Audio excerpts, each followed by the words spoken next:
Welcome to The Explainer. So, what if I told you that pretty much everything you've been taught about money is, well, wrong?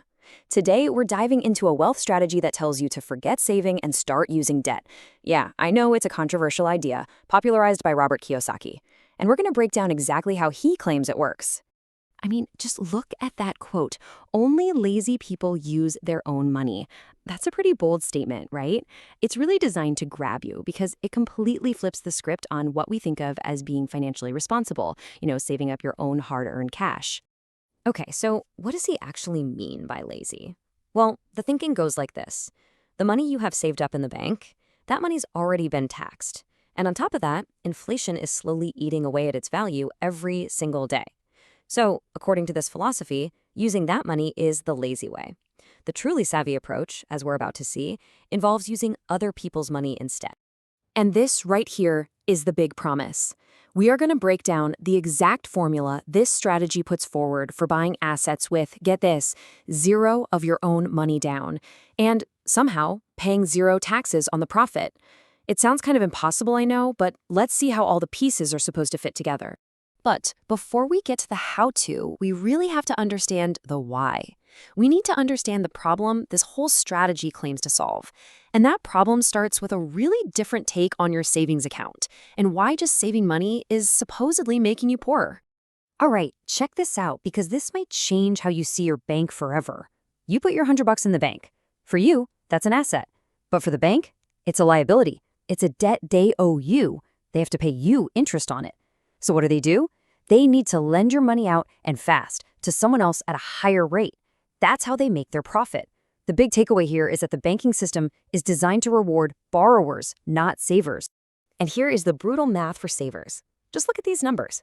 If your bank is paying you, say, a measly 1% in interest, but inflation is cruising along at 7%, well, you don't have to be a math whiz to see you're in trouble. You're losing 6% of your buying power every single year. That's not an opinion. It's just arithmetic. Your cash is silently shrinking.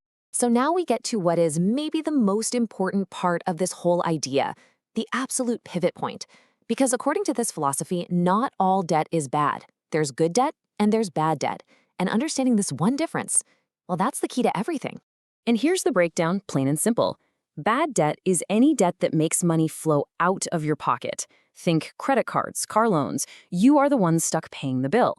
Good debt, on the other hand, is debt that's used to buy something that puts money into your pocket. The classic example is a mortgage on a rental property. The tenant's rent covers the loan payment and expenses, and you get to keep what's left over. One takes money from you, the other makes money for you. Okay, so now that we've got that difference down, we can get to the really juicy part, the actual formula. This is the step-by-step process for using good debt to achieve what the source calls an infinite return, or as they like to say, a way to legally print your own money. It all starts with these three letters, NOI. It stands for net operating income. Sounds complicated, but it's not. It's just all the income a property makes, like rent, minus all the costs to run it. Simple.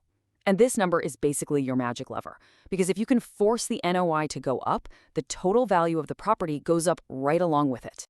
And here it is, the entire playbook laid out in 4 steps. Step 1, you buy. You use other people's money, debt, to buy a property that's a bit of a fixer-upper. Step 2, you fix it. You make it nicer, raise the rents, and boom, that forces up the NOI we just talked about. Step 3, you refinance. Now that the property is worth more, you go back to the bank and get a brand new, bigger loan. And then the magic, step 4, pull your cash out. You use that new loan to pay off the first one, and all that extra cash, it goes right into your pocket, tax-free.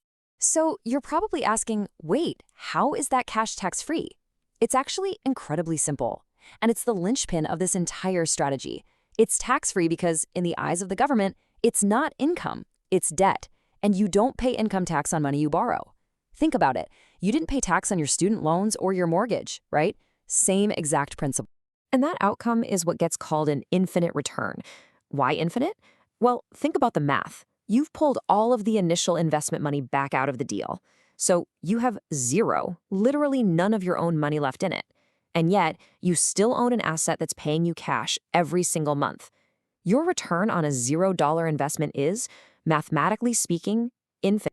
But hold on, because it doesn't stop there. According to the source, there's another really powerful layer to this. It's not just about getting that first chunk of cash out tax-free.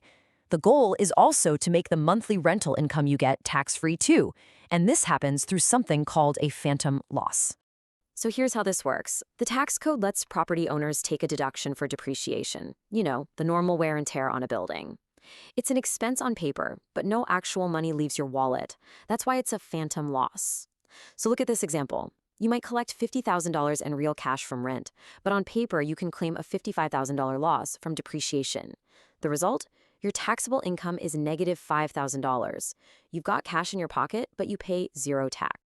So when you put this all together, you can see that what we've walked through is way more than just a financial tactic.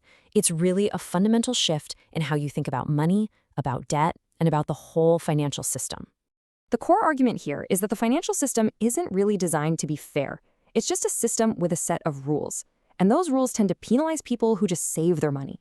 They give massive advantages and tax breaks to the entrepreneurs and investors who provide things the economy needs, like housing. It's all about learning to play a different game. And that brings us to the final thought, the central mindset shift this entire strategy demands. Do you shut down your own financial creativity by saying, "I can't afford it"? That statement just ends the conversation. Or do you spark your creativity by asking a much more powerful question, how can I afford it? According to this philosophy, the answer you find to that question, well, that changes everything.